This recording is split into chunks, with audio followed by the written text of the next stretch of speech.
Welcome back to my second channel SK blog. আমি আহিছিলোঁ অটল উদ্যান পাৰ্কত গুৱাহাটী আদাবাৰীত। মই আহিছোঁ, ভণ্টি আহিছে আৰু বৌ আহিছে লগত, দাদাও আহিছে। এ দাদা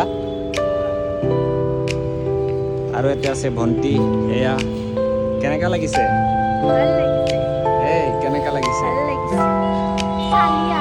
চালিয়া। এইটো কি আছে চোৱাচোন, এইফালে চোৱা।